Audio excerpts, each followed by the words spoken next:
I want to give you some basic arguments against the brutal and deranged practice of abortion.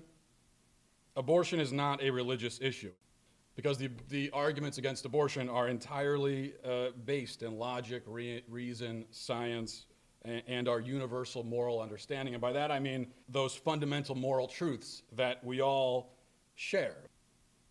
So let's first set the stage, and it is a bloody stage indeed. It's a stage that has seen the slaughter of 60 million human children since Roe v. Wade. 60 million is the number that we should all keep in mind. 60 million human children have been massacred in the span of 45 years. That's 1.3 million a year, an average of well over 3,000 a day for 45 years. It ought to be seared into our conscience, that number. And whenever someone talks about our freedoms in this country, we should remember the 60 million. Because we should remember every single time someone says, oh, we're so free in this country. Yeah, but except for those 60 million. And that's not just any 60 million, because think about the victims here that have been chosen for extermination. Children. Children are the most innocent, the most pure, the most beautiful of all people. And they are precisely the ones that we have targeted. These people who have harmed no one, haven't done anything to anybody. They are filled with joy and potential and love. And if we cannot see the value of a child, then who can we see it in? And this is one of the reasons why I remain always confounded by the sorts of people who could look at an unborn child and say, well, that's just a clump of cells. I mean, clump of cells. You know, if you go to a Walmart sometime, you're going to see people that are a lot clumpier than your average unborn infant. But can you really not see the miracle in this life? Can you not see the beauty of it? Can you really not see it? The other thing with abortion is we not only reject our children with abortion, but we reject ourselves. We have to remember that, you know, the whole miracle of conception, the moment when a new life comes into being, the whole miracle of it is that when you think about it, it's not just one life being created, but three. You have the baby, obviously, that comes into existence, but you also have the woman who goes from being just a woman to being a mother. She is created in that moment. For her, it is a moment of becoming, of transformation. The same goes for the man who goes from being just a man to being a father. But the reality is, where three lives are created through abortion, only one is destroyed. The child is gone from the earth, but the mother and father, despite what they're told by the abortion industry, they do not go back to being just a man and a woman. They are now the parents of a dead child. That's the lie that abortion clinics tell women. They say, well, it's not the right time for you, that's okay. You know, you could do this some other time. Well, it's too late. The time is now. You're already a mother. They call abortion a reproductive rights issue. Of course, it's not, because by the time the abortion happens, reproduction has already occurred. When a baby is born, that is not reproduction. Reproduction occurs at conception, when this new entity is produced. So it's not a reproductive health decision. Abortion is much more a parenting decision. Am I going to care for my child or kill him? That's the decision being made. You know, we all say we want to be free. Well, why does freedom matter? What's it grounded in? Nobody is worried much about the freedom of cockroaches or mushrooms or armadillos. Most of us recognize that the freedom of insects and animals and plants isn't that important, and not even really possible, actually, because they are already slaves to instinct. So for them, the very concept of freedom means nothing. Our grandfathers, you know, didn't storm the beaches of Normandy for dogs and cats. They did it for people, because human life is precious. If human life is not precious, then our ancestors died in vain. If human life is not precious, then all the fallen soldiers fell for nothing. If human life is not precious, then the entire foundation of our country is shattered. Thomas Jefferson, George Washington, they were fools, they were idiots, they were suckers. They wasted their time if human life doesn't matter. So that's why this issue is important. What then, in the face of the overwhelming truth and rightness of the pro-life cause, can a pro-abortion person say? What arguments do they bring to the table? Well, we will now try to examine those. I'll go through what I would consider to be the top 4 arguments that you hear in favor of abortion, and I'll do what I can to sort of dismantle them. So the first and perhaps most common line of argumentation is to dehumanize the unborn, to say that the unborn child is not a human person and thus does not have the same moral standing and cannot make the same moral claims for itself that a real person can make. Now, the idea that an unborn child is not human, which is something that you do hear from pro-abortion people, that idea is, of course, such a silly, absurd, anti-scientific, frankly stupid notion that I won't spend much time on it. It is simply a scientific fact that the being in the womb is indeed a living being, and it is a member of the human species. That cannot be denied. It's not up for debate. All living things must be a member of a species. If an unborn child is not of the human species, then what species is it? Fetus is not a species. Fetus is a stage in development for a member of a species. And we know that it's of the human species because, well, it has human DNA, it has other human characteristics, and because it was produced by 2 human beings. And 2 human beings cannot get together and produce anything but another human being. As for living, we know that it's living because there are only 3 states of being that a thing can be: alive, dead, inanimate. Those are the only options. You got to be one of the 3. We know that it's not dead. If it was already dead, there'd be no reason for abortion. We know that it's not inanimate. An inanimate object is like this podium or a rock. It's not going to grow on its own. It won't develop. It won't move on its own. It won't consume food. It will never at any point become a living thing. So that leaves only one option: living. Okay, so we've established that a baby is a living human, scientifically. What about person, though? Well, see, this is where it gets more interesting, because the pro-abortion individual, if he has any degree of sophistication, will probably concede that a fetus, or undocumented infant, as I've come to refer to them, he will concede that it is a living human being. He'll give you that, but he will deny that it's a person. He will say it's not a person because it's still developing and it's entirely dependent on its mother for survival, and this, he says, means that it lacks moral standing in the human community. Okay, a few responses to that. Number one, this view that personhood is acquired by degree and that it is forfeit if you are entirely dependent on another for survival clearly implicates more than just the unborn. It seems then that the sick, the infirm, the disabled, the elderly would all get caught in this net if this is how it works. The elderly are dependent on others for survival if they're in a nursing home. The disabled are not only dependent on others, but in many cases are not fully physically developed. That's why they're disabled. By this line of reasoning, all of these people have, at a minimum, slightly less personhood than those of us in this room. If personhood is on a spectrum in this way, if it is contingent on other factors, then that must have implications beyond the womb. There's no way around it. It's a logical conclusion.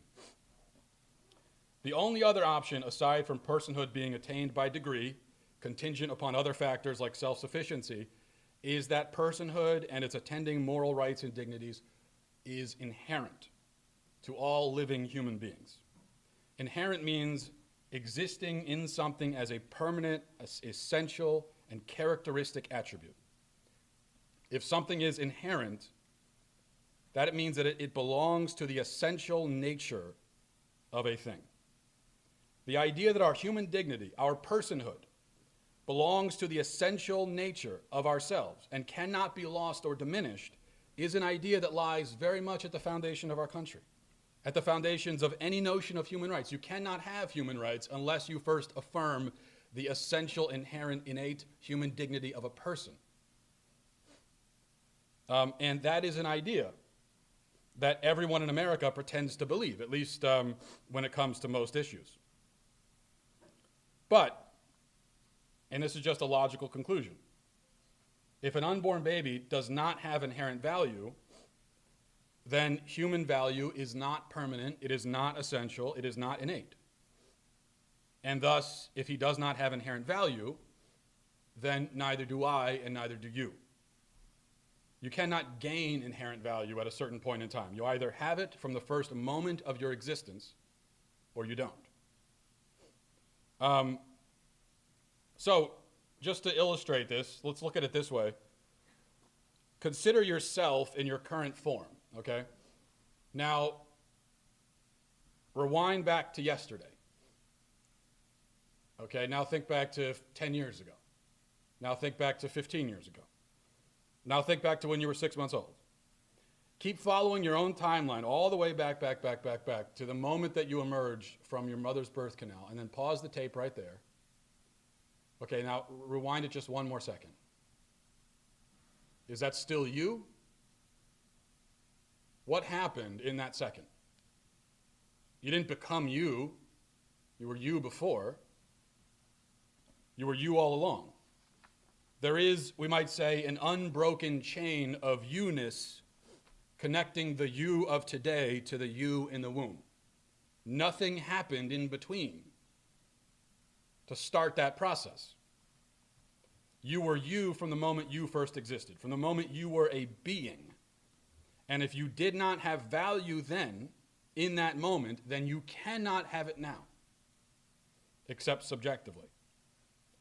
You grew in the meantime, you developed, you matured, hopefully, but nothing was added. There were no extra ingredients.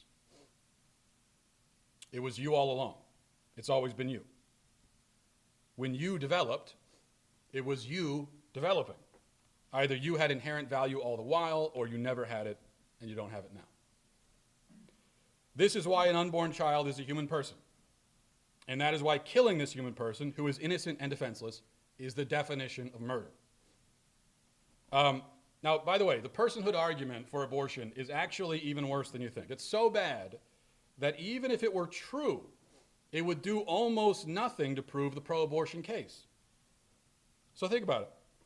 The pro-abortion person with this argument, he's really making two assertions. He's saying, number one, an unborn baby is not a person. Okay, that's assertion number one. Number two, he's saying, let's kill it. Now, wait a minute. Number two does not flow logically from number one. Just because something isn't a person doesn't necessarily mean that it's okay to kill it. It might, but it doesn't necessarily mean that. You've got more work to do to prove that second part. Even if I conceded it, even if I gave you the first giant, enormous leap and said, fine, it's not a person. It's a potential person, it's not a person. Fine, I'll give you that. I don't give you that, but even if I did, you've still got another huge leap to make. Because nobody in this room thinks that it's automatically okay to kill anything that isn't a person for any reason. Nobody thinks that.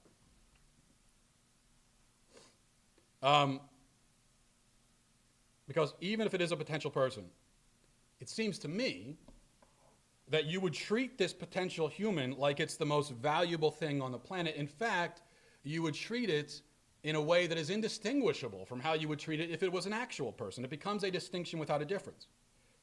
So think of it this way. This is somewhat of a this metaphor analogy doesn't work all the way. But imagine if you had a winning lottery ticket, okay?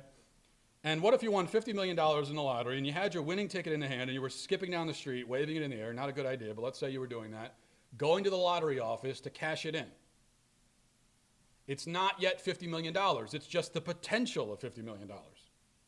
Right now, it's just a piece of paper, clump of cells, right? Just a piece of paper. Well, what if I ran up and grabbed that ticket from you and burned it right in front of you? How would you react? Would you react as though I had just burned your receipt from CVS? Just a piece of paper? Or would you react as though I had just stolen $50 million from you? See, whether that ticket is $50 million or merely on its way to becoming $50 million, it's still $50 million for all intents and purposes. And the distinction is basically irrelevant. As it happens, the child in this analogy is already, from the moment of conception, $50 million or more, really. He's a being of infinite value, not just infinite potential value. But what I'm trying to say is that even if he had an infinite potential value, well, that's still infinite potential value. The pro-abortion argument fails even on its own terms. Even if you agree with how they frame the argument, they still lose. That's how bad the argument is for abortion. Where even if it's right, it's still wrong. Okay, so perhaps the pro-abortion person will concede all that. In fact, his best move is to concede all that. Everything I've said so far. Now, I think probably most people you talk to, so-called pro-choicers, will not concede most of what I've just said, although they really have no choice but to. But the smartest ones will. They'll say, fine, person, killing, you can even call it murder if you want. I don't care. What they'll say is, it's got nothing to do with that. This is about bodily autonomy. And that's where they will plant their flag. This is, I would say, the second most common argument for abortion, but I would also say the most formidable, though still pretty weak. The bodily autonomy argument states that women have the right to control their own bodies, regardless of the moral status of the creature inside their wombs. And being as the creature depends on their body, they have the right to withdraw support at any point, for any reason, period, end of discussion. Nothing else matters. Perhaps the most famous formulation of this argument you've probably heard came from Judith Jarvis Thompson decades ago. She frames it this way. She says, you wake up in the morning, find yourself back to back in bed with an unconscious violinist, a famous unconscious violinist. He has been found to have a fatal kidney ailment, and the Society of Music Lovers has canvassed all the available medical records, and they found that you alone have the right blood type to help. They have therefore kidnapped you, and last night the violinist's circulatory system was plugged into yours so that your kidneys can be used to extract poisons from his blood as well as your own. To unplug you would be to kill him. But never mind, it's only for 9 months. But by then he will have recovered from his ailment and you can safely be unplugged from him. That's the way she frames the argument. This is supposed to be some sort of astonishing logical argument, though it just defeats the pro-life position. But when you think about it for 5 seconds, you realize how incredibly idiotic it really is. And I'll explain why. Number one, it presupposes that the relationship between mother and child is no more significant and carries with it no more responsibility than the relationship between a person and some random stranger on a hospital bed. It's very telling that when people use a version of this argument, you notice this, it is always you plugged into a stranger. They always make sure to say a stranger. That's absurd. If we're trying to make this hypothetical as close to pregnancy as possible, then shouldn't the sick violinist just so happen to be your child? See, the argument doesn't work because the fact that your child is your child and not some strange adult from across town is precisely the point. Hidden cleverly in this hypothetical is the insinuation that one cannot agree that an unborn child has a right to his mother's body, and I do believe that. An unborn child has a right to his mother's body. But the insinuation is that you cannot make that statement without agreeing that therefore anyone in the entire world, for any reason, in any context, at any point, has a right to a woman's body. But of course, those are two mutually exclusive propositions. Just because a mother is expected to be a mother to her own child, who she conceived, doesn't mean she's expected to be a slave or a prostitute or a forced organ donor for talented musicians. Indeed, the extent of our responsibility to a person hinges in many ways on our relationship to them. Everyone agrees with this. Nobody denies it. Anyone would, I assume, agree that they have a responsibility to their born children at least that no one else does. And their responsibility to their children extends far beyond their responsibility to their neighbor or their plumber or the trash collector or whoever else, because the relationship matters. Number two, the analogy and the argument is flawed because it leaves out an important detail. How did the violinist become ill in the first place? Aside from cases of rape, a child is only conceived because two people intentionally committed a particular act which has, literally billions of times, resulted in the conception of a human life. This violinist came down with a terrible sickness. You might feel bad for him, but it's not your fault. You didn't put him in that state. You had nothing to do with it. The same cannot be said when a child is conceived. The mother's participation in the conception of the child carries with it certain moral responsibilities. And once again, we all agree with that, at least as it pertains to born children. Number 3, the analogy is flawed because when framed properly, it doesn't strengthen the moral position of the pro-abortion side, it actually destroys it. The hypothetical should be this: your own child becomes sick because of something you did to him. He needs a blood transfusion. You are the only one in the world who can give it to him. Would you refuse to give him your blood because it infringes on your bodily autonomy? Could this be morally justified at all? You put your kid in the hospital, and now you're going to choose to watch him die because he doesn't have a right to your blood. Would anyone respect that choice? No, we would also. In fact, when you take this analogy and you properly frame it, you actually end up making women who get abortions look a lot worse than they did before. Number 4, no matter how you frame the hypothetical, it is still flawed because it ignores one crucial thing: natural order. An unborn child is exactly where he is supposed to be. He's the only place he can be. He couldn't be anywhere else. This is the fundamental difference between two people hooked up to machines on a hospital bed and a fetus connected to his mother inside the womb.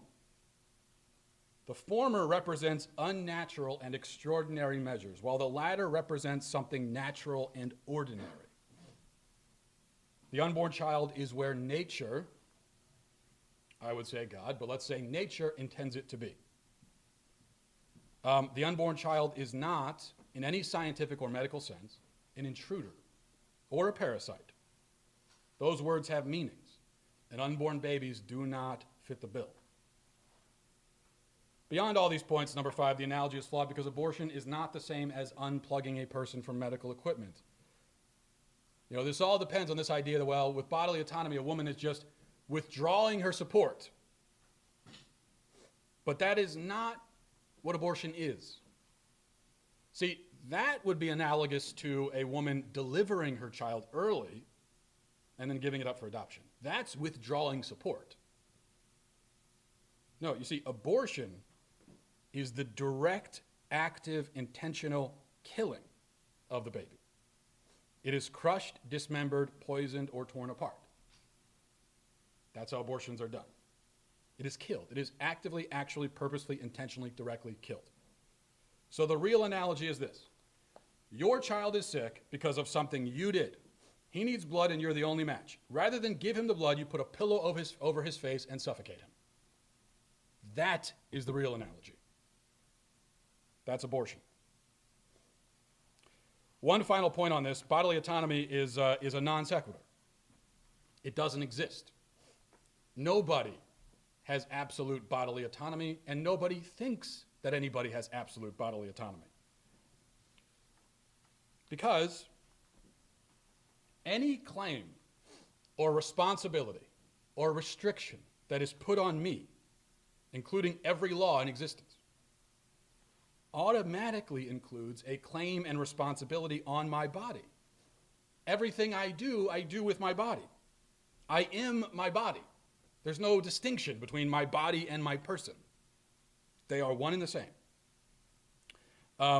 So whether we are expected to pay taxes or drive the speed limit or provide a safe and sanitary home for our children, we are using our bodies to meet those expectations. We experience and participate in life with our bodies. Absolute bodily autonomy must then be personal autonomy. If my body is autonomous, my person is autonomous, and if my person is autonomous, then my very existence is autonomous, and if my very existence is autonomous, then it is simply unacceptable and by this logic immoral for anyone to expect me to do anything for anyone at any point for any reason. But if you concede that we ought to be expected or even required to do certain things, even to do certain things for our children, then you are placing limits on our bodily autonomy. If you place limits on our bodily autonomy, then you are admitting that limits can be placed on our bodily autonomy. And if you admit that limits can be placed on our bodily autonomy, then you must consider whether abortion falls within or outside of those limits. And here's the rub. If you contend that abortion falls within the limits of bodily autonomy, you must justify that belief beyond simply reasserting our right to bodily autonomy, which means you have to go back now to trying to make the argument about personhood and or the humanity of the child, which I've just explained you can't do. So, you're done. You lose. What's next? Well, not really, because once you dispense with those, it's now is when the pro-abortion person starts to get desperate. And this is when they retreat behind a fortress of hard cases. They will say that we need abortion because of rape and for cases where the mother's life depends on abortion. Well, let's be clear, first of all, that number one, the moment someone makes this argument, they have lost and they know it. The moment you make an argument based on hard cases, it means that you don't have anything better than that. And these are also very rare cases as well. The vast, vast, vast, vast majority of abortions have nothing to do with either of those things. But they do happen. Well, at least the one of them happens, I'll explain. But are they reasons to keep abortion legal? No. The rape and life of the mother argument fails because it's not an argument. It's just a hypothetical. The pro-life case hinges on 4 truths. That the baby is human, that the human is a person, that the abortion takes its life, and that directly taking the life of an innocent human person is immoral. That's our argument. None of those premises are undermined by the existence of hard cases. Not even a little bit. It doesn't even make you think twice about them. It doesn't change any of those facts. As for rape, I could be persuaded easily to support abortion for rapists. I will never support abortions for the baby of a rapist.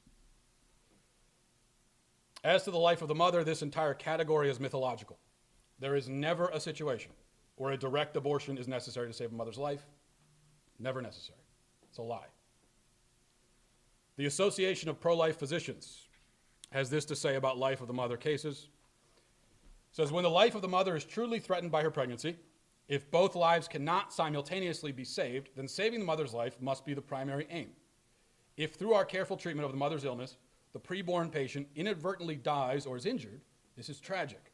And if unintentional, it is not unethical, and it is consistent with the pro-life ethic. But the intentional killing of an unborn baby by abortion is never necessary. Most of what passes as a therapeutic or medically necessary abortion is not necessary at all to save the mother's life. And then it goes on to explain cases. A somewhat common case would be a woman is pregnant and she is diagnosed with an aggressive form of cancer. And if she gets chemotherapy, it would probably kill the baby. Well, we're told that, well, here's a case where abortion saves a mother's life. No. Because directly killing the baby isn't going to do anything about the cancer. However, if the woman goes and gets the chemotherapy, yes, it may kill the child. That is a tragic, unintended, indirect consequence. It is not abortion. It's the principle of double effect.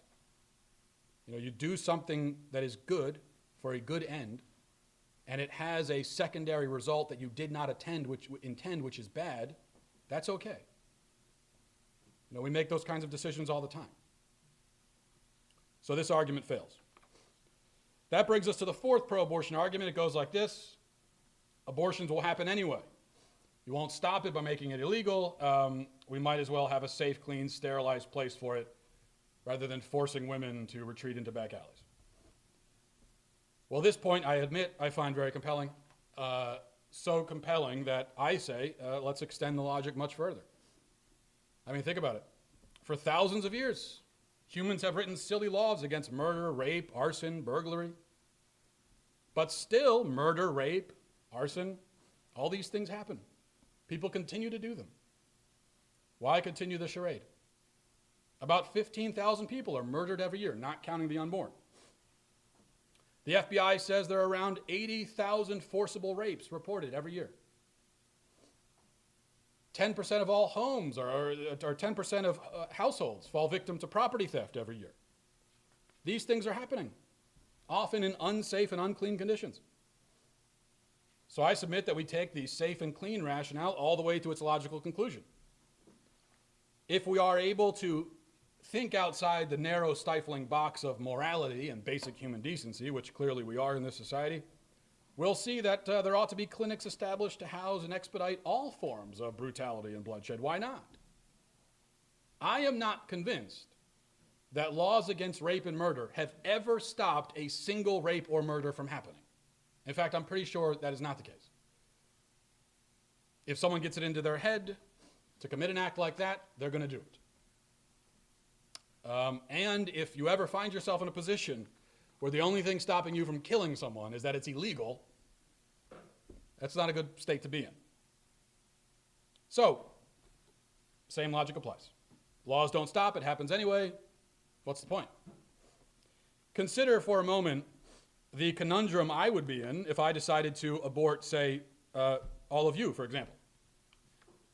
With current regulations, I would be forced to conduct the procedure in your house while you sleep, perhaps, or maybe out in the driveway while you're washing your car one fine afternoon. A back alley would be the most opportune, but it would put me at great risk, personally, and it wouldn't give you the sanitary conditions that you deserve for this procedure. Yes, our back alleys have been filled with murder and mayhem for far too long. So let's open the door, let it inside where it's air-conditioned and furnished, and there's a receptionist with a jar of hard candy sitting there and a sign-in sheet. Like I always say, bad things aren't so bad when there's a bowl of Jolly Ranchers in the lobby. And so the next time someone gets beaten, mugged, or murdered, you'll know that at least it was clean and professional, and most of all, nobody got hurt. Or, we could admit that this whole line of argumentation is stark, raving lunacy. And murder should always be illegal. No matter its inevitability, it should still be illegal. Because we are a civilized society, supposedly. So, there goes that argument. There goes, I think, the whole pro-abortion case. In fact, it's interesting. When you take a step back and look at it, you see a very unsettling parallel. And maybe you've already noticed it. That every pro-abortion argument seems to have a corollary in 19th century pro-slavery talking points. Every single one is pretty astounding when you look at it. Like, for instance, the argument from ownership. This slave/baby is my property/body. You can't tell me what to do with it. The argument from privacy. No one is forcing you to have slaves/abortions. Mind your own business. The argument from superseding rights. My property/body rights come before the rights of a slave/fetus. The argument from inevitability. Slavery/abortion has been around for thousands of years. It's never going away. The argument from pseudoscience. Slaves/fetuses aren't really people. The argument from socioeconomics. If slavery/abortion ends, most of these slaves/babies will end up on the street without a job. The argument from the courts. Slavery/abortion was vindicated by the Supreme Court. It is settled law. The argument from faux compassion. Slavery/abortion is in the best interest of Africans/babies. The world is a cruel place. They don't know how to deal with it. The argument from the assumed hypocrisy of the other side. You say you want to end slavery/abortion, but you don't want to live with freed blacks/adopt unwanted babies yourself. And so, maybe the lesser cited arguments for abortion that I have not mentioned can be dismissed on this basis. That they are all exactly the kinds of arguments that people make when they are trying to remove personhood from other people. Throughout history, it seems, there are always people trying to claim that other people aren't people. And those people making that claim always say the same things. And yet humanity continues to fall for it over and over and over and over again. So maybe it's time that we officially and finally and forever do away with this kind of thinking and lend it no credibility and stick with a very simple, apparently radical, but I think extremely important fact, which is that all people are people, period. All that's left now, I suppose, is to remind me that I'm a man, and thus my opinion doesn't matter. And it's true that I am a man, and it may be true that my opinion is irrelevant, but the truth is the truth all the same. So that's all I got, guys. Thank you for being here. Appreciate it.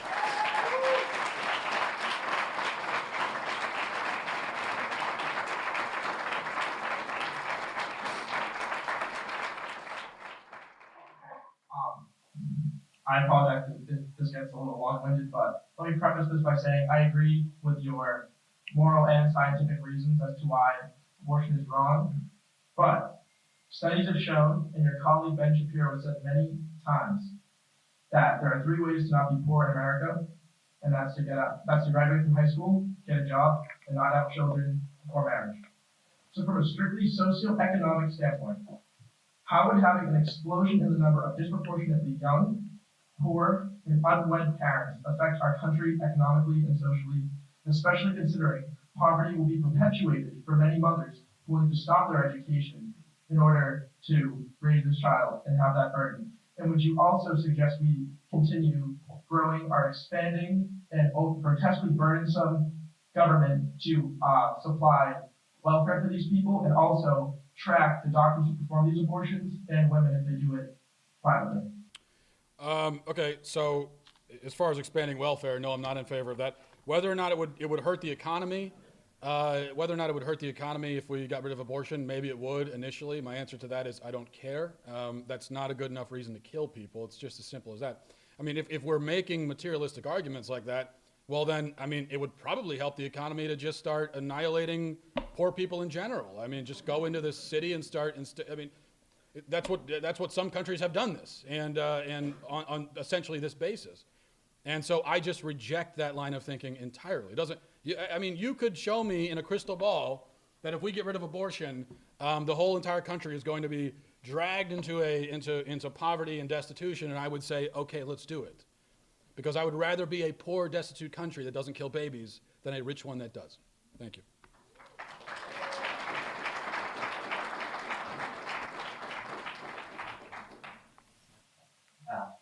First off, thanks for coming. Nice to see a fellow Marylander here at VU. Thank you. So I guess my question is, well, there would be, I guess, some materialistic issues with restricting abortion, one of which would be, I guess, if we're taking in the previous 45 years of the guide, possibly 60 million children who might have to go through adoption homes. Would you support getting rid of any possible restrictions on adoption by homosexual couples to try and ease the load on these adoption facilities if abortion is banned? Well, I don't think the two issues are related at all. And I also think that in the United States, at least when it comes to babies. Now, we have to differentiate here, because we talk about, well, there are babies that are in adoption centers that are, or children in adoption centers that are not being adopted. And that's true, unfortunately, tragically, of older children. It's very hard to get people to adopt, a 6 or 7-year-old child, unfortunately. Babies, though, there's no problem getting babies adopted in America, none. People wait on waiting lists for years just for the opportunity to adopt a baby. So I guess I don't really accept your premise that we would somehow need to open up adoption in order to make sure all these babies are adopted. There are tons of people. There are long waiting lists. There is no problem in America with babies not getting adopted, and I happen to believe that. So I think that answers the question. But to talk more specifically about it, I think that children need a mother and a father. That is, it's not just something that is best if you can get it type of thing. It is a real need. Mothers bring something to the child that the child needs. I think there's a problem with treating either the mother or the father as expendable and saying, well, if some of these kids don't end up with mothers and fathers, no big deal. It's true that there are children who end up without mothers and fathers, but that is a disadvantage that they have to overcome. I don't think we want to start them on that path initially. So, thank you.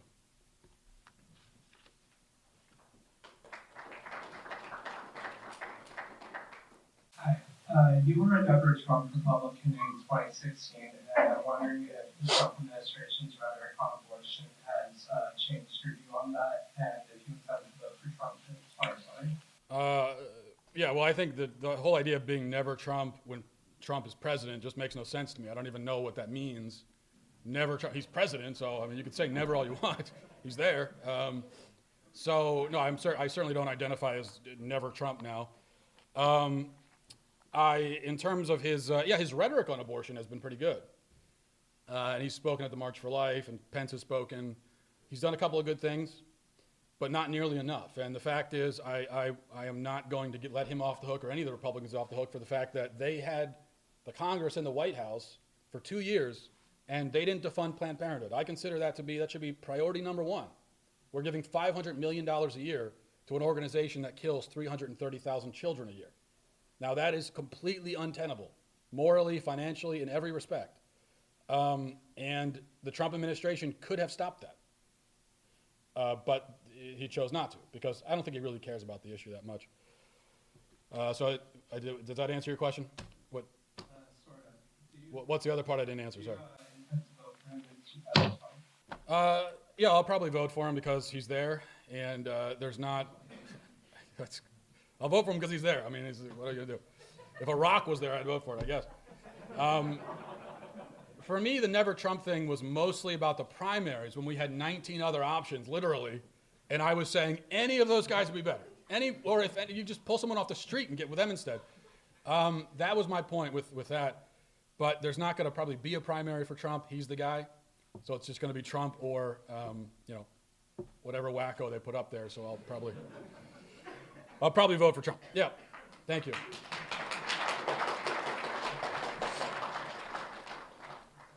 Hi. So in a hypothetical world where you were in charge of the country and you have the power to ban abortion, ignoring the whole tyrannical implications of it, of course, and you made abortion illegal, how would it be treated under criminal law? Would it be treated the exact same way as, I guess, more traditional murders, for lack of a better term? Or would it be treated less severely under criminal law or more severely? Or how would you see that?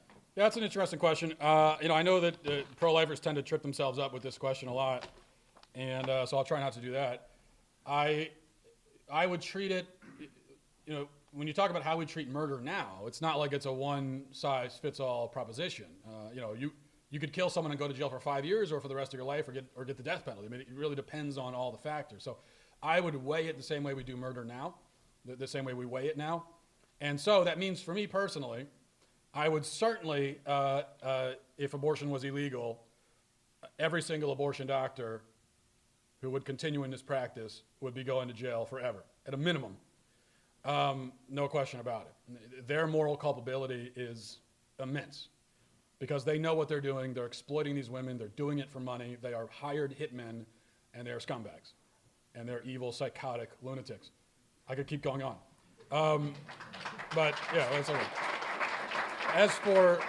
As for the women, I think it gets a little bit more complicated there. I think that there are many women who get abortions, and I'm not saying that they are morally absolved. It's not up to me to absolve them morally, but I think there are many women who get abortions. They're exploited.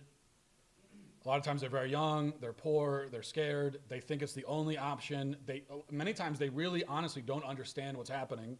They don't even necessarily understand all the way that it's a human in their womb because they're lied to by the abortion clinic. So when it comes to justice, I would focus it much more on the dispensers of abortion and less on the women, who I consider to be, in many cases, victims also. So thank you. Thanks for the question. Hi, Matt. Thanks for coming. I always feel like I have to apologize for being affiliated with the school that educated me. Well, you are forgiven. I forgive you. So maybe a more practical, but still kind of grandiose question, and I don't hear this brought up by a lot of pro-lifers, is that do you ever think it would be possible to get an amendment to the Constitution to outlaw or get rid of abortion as legal now? Because even if you overturn Roe v. Wade, that's not going to outlaw abortion. That's true. It goes back to the states? Yeah, an amendment, a personhood amendment or something would be the way to do it, but with a 2/3 vote required for that, it's just never going to happen. I mean, it is nowhere in the near future at all with the way that our country is divided. So I think that the second best option would be to overturn Roe v. Wade. You're right that that doesn't automatically make it illegal. In fact, overturn Roe v. Wade, and the next day, abortion everywhere is still legal until the states individually go and start criminalizing it. But if Roe v. Wade is overturned, then certainly within a week, it would be illegal in probably 10 different states at least. And ultimately, it would probably be illegal in, I don't know how exactly. It would remain legal in, I think, a minority of states. So I think that's, unfortunately, the best we can hope for right now. Thanks. Hey Matt, thank you so much for coming, especially for a guy who didn't go to college. All the respect in the world, the fact you come to a place like the U where all that. But so you talk so much about respect for the fetus. As a 25-year-old guy, I see more and more the fact that guys my age don't have respect for the women that they actually go to bed with on an individual night. And it's one thing to say to have respect for the fetus, but where's the respect for the people you bring into your bed and you bring into your life and the image of, just the ability to go around and sleep with people is just not helping our society anymore. And I don't understand where this goes. I guess I'd love to have your thoughts on this because we can have respect for the fetus, but at the end of the day, the people that you see within the world and you're going to have a conversation with. Yeah. I totally agree that, and that's why men. I don't like how it's one of the reasons why I don't like when abortion is presented as a women's issue. And I know that feminists do that. They think they're sort of helping women when they do that. They're actually hurting women because they're letting men off the hook. It's a men's issue too because every single baby that's conceived was conceived partly by a man. Matt, not to interrupt, but I think there's a lot of it's terrible. But you did, but that's okay. I have no respect here. Not even. I mean, don't say not to interrupt when you're interrupting. Because There's just a lack of responsibility with men these days. And they're just like what Jordan Peterson says, but you want to be the guy when your father dies, to be the man at the funeral, and there's none of that anymore. And I think it really comes like there would not be as many abortions if really just people did not make the bad decision in the first place to conceive, really. And honestly, you should really only go to bed with the people you love if you aren't doing that anymore. And how do we get that back within our society? I think we've lost that. And that might be the most important challenge in my opinion. Mm-hmm. Yeah, totally agree. Absolutely. I have a question about the framework from which you started the discussion. So, particularly with the example of the violinist, it seems that from a rights perspective, the child and the violinist have the same quote-unquote human rights. But what's really interesting is the conversation of duty. And it seems like our society has turned away from the conversation of duty to the conversation of rights. But we really miss out on this example. So could you comment on how rights and duties might differ and which we should focus on? Yeah, I tried, and I think you're exactly right about that. I tried to, maybe I should have highlighted it more. I tried to frame, that's one of the first things I said, is that this woman, the mother has a responsibility to her child. And with every right, there is an attending responsibility. Sort of responsibility is the other side of the coin of a right. And I completely agree with you that I think we actually speak too much about rights. And it would probably not hurt us if we just stopped talking about rights altogether and just talked about responsibilities, because we would get to the same place that we want to get to. And I think we would do it with a lot less confusion. So the issue is, we could say the baby has a right to life. Well, I believe the baby does have a right to life, but maybe it's better to say that the parents have a responsibility to the child. And so I think with almost every sort of rights claim you can think of, if it's a true rights claim, you could find a way to reframe it as a responsibility. So I mean, even something like free speech, I would say that you have a right to express your opinion, but it's also a responsibility to do it. It's not even just that you have a right or a privilege. You have a responsibility to speak up and participate in our democracy. So, yeah, I agree with that as well. And a quick follow-up. No, get out of here. Yes. No, I'm kidding. No, I'm just joking. I didn't know I had that kind of power. If the language did shift in the way you suggested, what do you think would be the next sort of conservative policy, traditional values area that would quickly follow if we adopted the discussion of, duties instead of rights.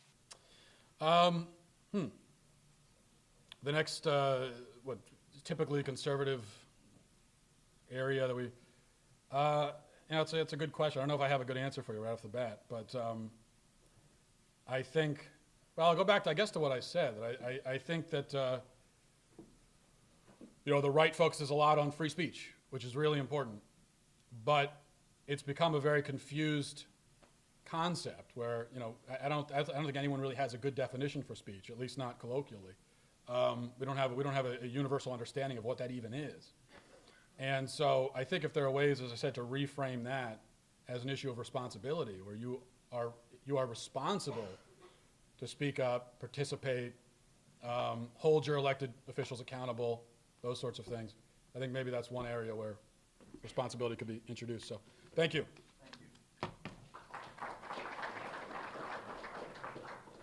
Thanks for coming, and thanks to the university for letting this happen. This is awesome. I don't have a question about abortion. I'm with you on that one, but I have a question about my faith. I've been going to church since I was a kid, and I see the value in a sense of like fostering community and providing a set of values to live by. But when I read the Bible, it's hard for me to believe in things like miracles or events actually happening. I know you're a very religious guy and your sisters are not. I'd like to know what you think about that. What about the miracles in the Bible? Yes. I could tell you that, I understand your troubles there and doubts, and I think it's perfectly fine to have doubts and to struggle with those things as a religious person. I think that, I can only speak for Christians, I think Christians can often treat it as a sort of forbidden subject. And then everyone is left feeling alone with their doubts that they're struggling with. For me, on a personal level, when I look at the Bible, the things that trouble me really have nothing to do with miracles. I have no trouble with that. For me, it's more, some of the stuff you see in the Old Testament, and anyway, I won't get into that. But so I think that to develop an understanding, you said you're Christian? Yeah. Yeah.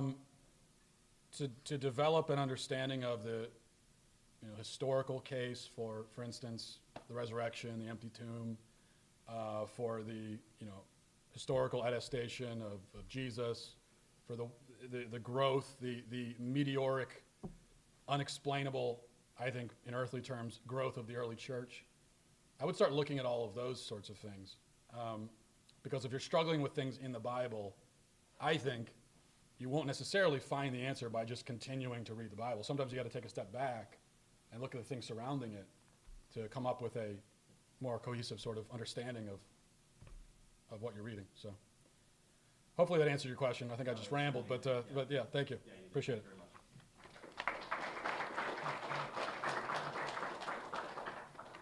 Hey Matt, welcome to VU from an alumni and neighbor of Pennsylvania. Cool, thank you.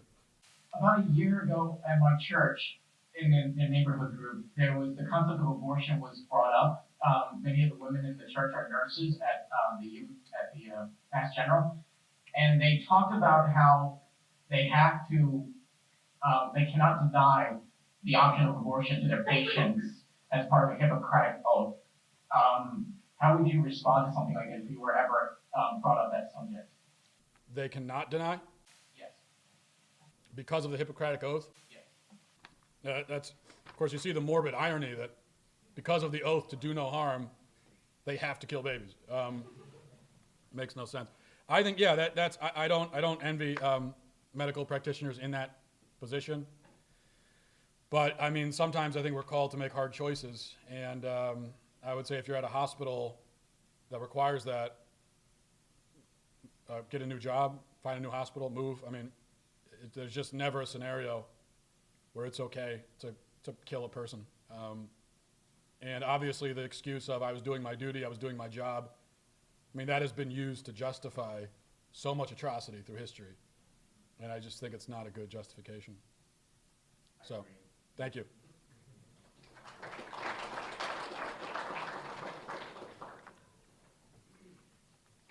Alright, I'd like to welcome you to VU. Thank you. A bit away from the moral side, side of the argument. We all heard of the empirical benefits to society of abortion in some states legal. But what do you think the empirical and statistical benefits would be of abortion is banned, like to society as a whole? I see many benefits of living in a more, well, you said you don't want to talk about the morality of it, but to live in a more morally sound country, I think there are benefits to that. They may be less tangible, but it's sort of like freedom, right? I mean, we don't necessarily talk about always the empirical benefits of freedom. It's just it is better for the human. It's more proper for a human person to be free than not, even if it doesn't benefit them materially. But as to your question, I think that, okay, one of the problems with abortion is that it has helped to sever the sexual act from reproduction. And so that's why I don't buy this idea that, well, if you just regulate and everything, then abortion levels will decline. And I don't really buy it, because at the end of the day, people know that they can be sexually irresponsible and that they always have that backup option. So I think that if you got rid of abortion, if it wasn't legal, that initially there are going to be some serious struggles and some huge adjustments in society, and it will be difficult at first. But I think down the line, it will instill a greater sense of responsibility and a respect for the sexual act, because you know that you're going to have to live with the consequences. So I think down the line it would help in that sense. It would help strengthen the family, and you'd have more responsibility. So it would be a stabilizing force in society over the course of decades, I think. Okay, thank you. Thank you.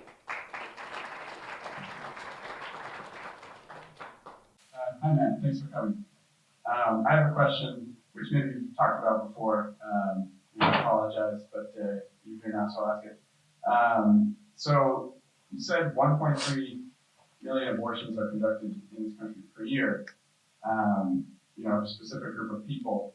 And really, I think a lot of people would argue that it amounts to genocide, which is obviously morally horrific. And in the past, the way that we've responded to genocide, like in World War II, storming the beaches of Normandy, resorting to violent measures. And I'm not calling for violence at all. I'm a non-violent person in general. But how do we justify not using violence to stop violence in this case? Like, how would you answer that? I just need to get your name so I can contact the FBI about that question. No, it is an interesting question. It's one that I struggle with as well, because I do consider it a Holocaust. And as you mentioned, we know what we did about the Holocaust in Germany. But this is a very different sort of situation. And because of the way abortions are conducted and many different factors, on top of the moral problems with engaging in violence, it also just would not achieve anything. It would just make everything worse. So, when you talk about like the just war theory, no expert on that, but I think the basic idea of just war, one of the I think 7 principles, is that for it to be a just act in war, there has to be a reasonable chance that it will accomplish whatever your goal is. This is one of the reasons why like guerrilla warfare is considered immoral, because it's just violence. You're not going to actually succeed in overthrowing whoever you're trying to overthrow that way. So it's the same kind of thing, I think, with what you're talking about, that there's no chance of it succeeding in anything. A lot of innocent people get hurt. Doesn't accomplish anything. It's just bad across the board. So that's the way I would respond to that. Thank you. Thank you.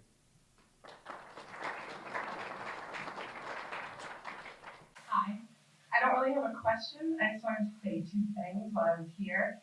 Is just so when you're doing your job over, I would say the last year, I was completely on the other side and listening to people like you, which I listen to every day, and then share other people to Daily Wire. I have completely changed my views because I haven't heard.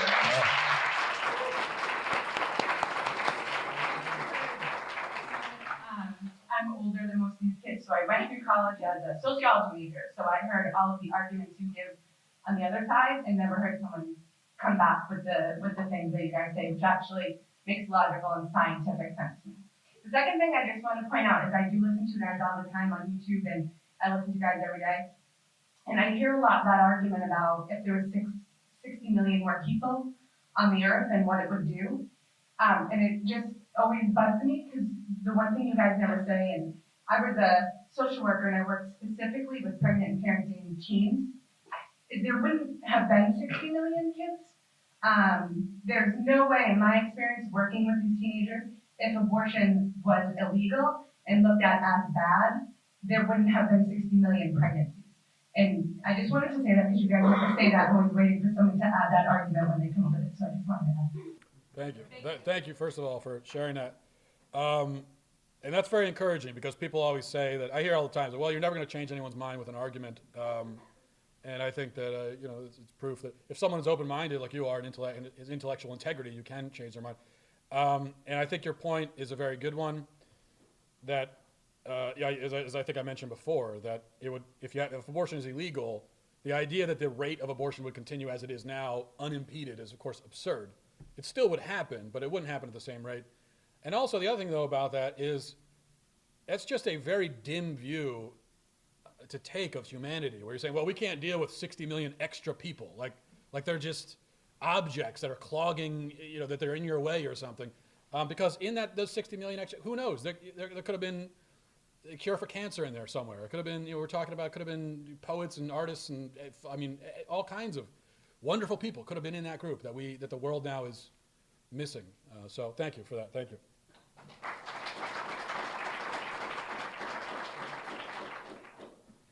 Hi, I'm very lucky to have the last question. No. Of course, a man takes that from a woman. Male privilege.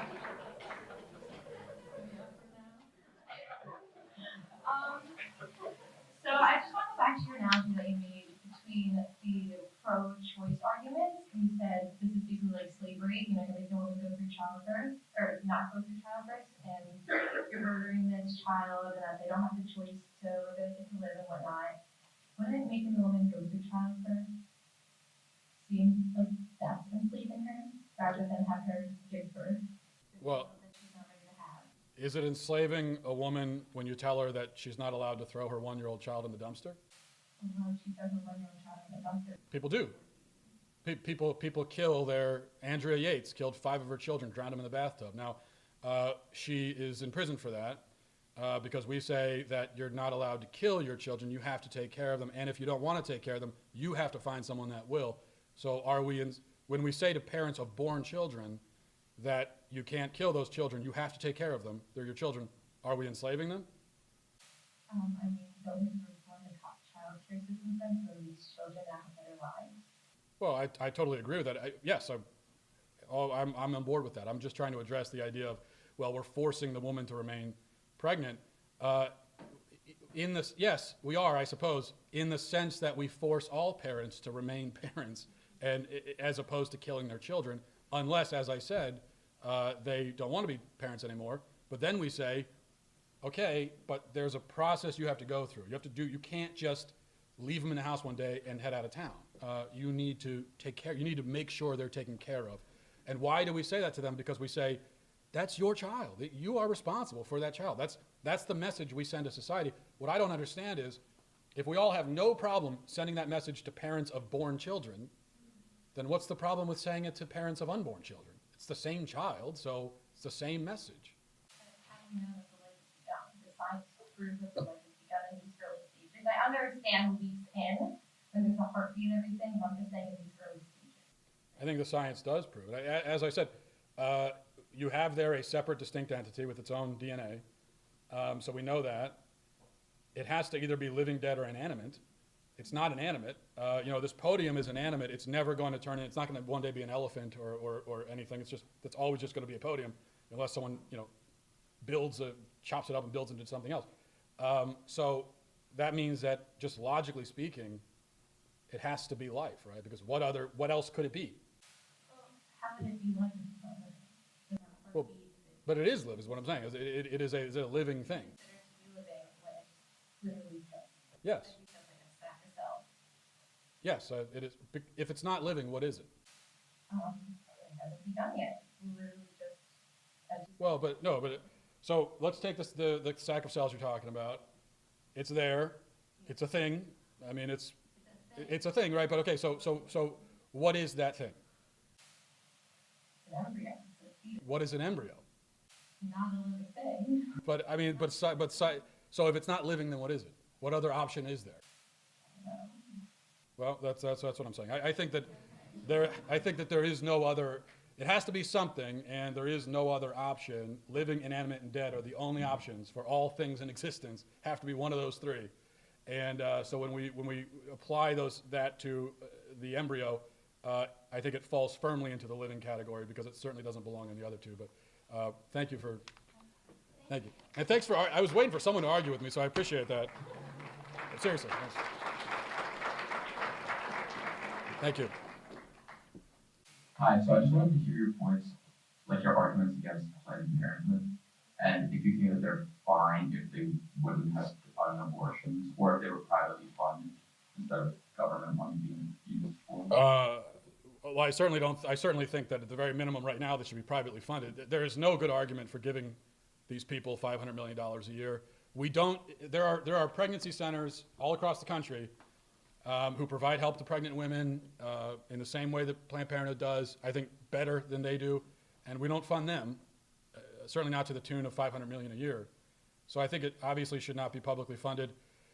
If they didn't do abortion, well, look, if Planned Parenthood had never done abortions and had just decided to go a different route, and I don't know, like sell cars or something instead, then I would say fine, great. But the fact that they have spent the past 45 years killing whatever it is, millions of children, means that I just don't think it's a redeemable organization. I think it's just an evil organization that is responsible for so much death and suffering and misery in the world. And so that's my answer. So is that the only point that you would use to argue against it?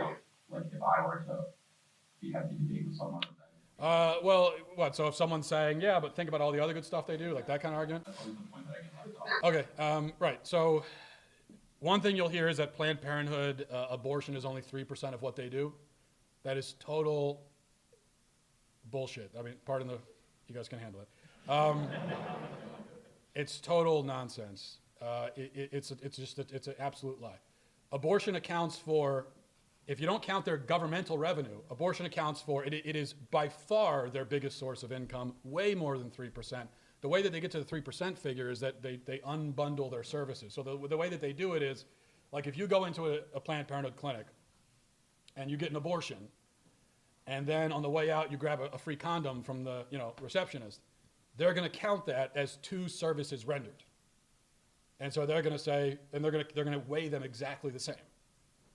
And that's how they come up with the 3% figure. They say, well, of all the services that we rendered, 3% of those services were abortion. But that doesn't change the fact that 3% is like their entire business. It is as if you have a car dealership that sells 5 or 6 cars in a day, but then they also sell 40 sodas from the soda machine. And then the car dealer were to say, well, we're practically a soda shop. I mean, that's what we do. We sell more sodas than cars. Now, it's true that they sell more sodas than cars, but cars is what they do, right? And so it's the same thing with Planned Parenthood. Thank you.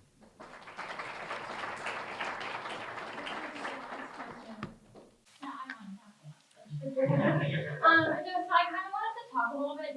All of you guys have mentioned over and over how it's really important to have a mother and a father, and a lot of people mentioned talking about planning a family and all of that in order to have a safe environment for that child to grow up in. So a lot of people who go to Planned Parenthood are young women without partners, without support, and they're the ones getting the abortions. How do you argue back to that? They're trying to plan their parenthood. When they want to have a child, they want to plan that out.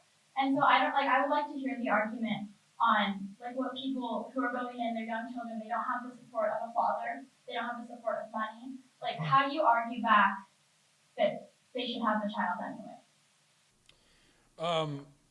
Yeah, well, if you're actually speaking directly to a pregnant woman who's considering this option and is in the position that you're talking about, then I think you would frame the argument a little bit differently from how I did here, because there's a difference in when you're talking generally about a topic as opposed to talking individually with someone who's personally affected by it. And so there, I think it's very important to, you're not looking to instill fear. I think that's what the abortion clinics do. They make the woman afraid of pregnancy. I'm not afraid of Planned Parenthood. What's that? I'm not afraid of Planned Parenthood. They don't make women afraid of Planned Parenthood. They make women afraid of motherhood. You're not going to go into a Planned Parenthood and hear a message of embracing motherhood. They're not going to tell you that, because that's not what they do. They're not in the business of helping you be a mother. And the fact is, if you decide to have the baby, they're done with you. They got nothing for you. And if you get an abortion, and as many women do, and experience depression, suicidal thoughts, you have post-traumatic stress syndrome, most Planned Parenthoods, they got nothing for you there either, because they don't care. They already got what they wanted out of you, which was the $400 for the abortion. There are places, there are actual, real women's health clinics where women can go there and they will be taken care of. You need diapers, we'll get you diapers. You need help, you need help finding a home, we'll help you do that. I mean, we will help you with this. I mean, there are places women can go. And so that's what I would say to a woman is find one of those places. At least go in and talk to them and see what they have to say. Because, by the way, if abortion is really just a medical procedure, then, which it is not, but if it were, well, what do we do with medical procedures? You get a second opinion, right? And it's very suspicious to me also that Planned Parenthood, they don't tell you to do that. They're not going to tell the woman, well, look, get a second opinion, go over the street to the women's health clinic, talk to them first, think about if, maybe adoption's an option. They don't do that, which is very suspicious. So. Thank you, and I would just like to add that I'm not afraid of motherhood, but thank you. Good, I'm glad to hear that. Thank you.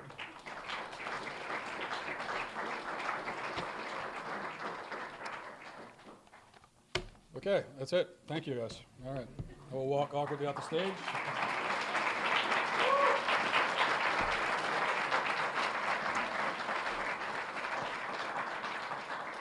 So just some quick closing remarks. I wanted to thank Matt, who's already gone, for coming out. I know he has a busy schedule, and just really for taking the time out to give us such an informative talk. Really appreciate it. So you can clap one more time for him in the other room.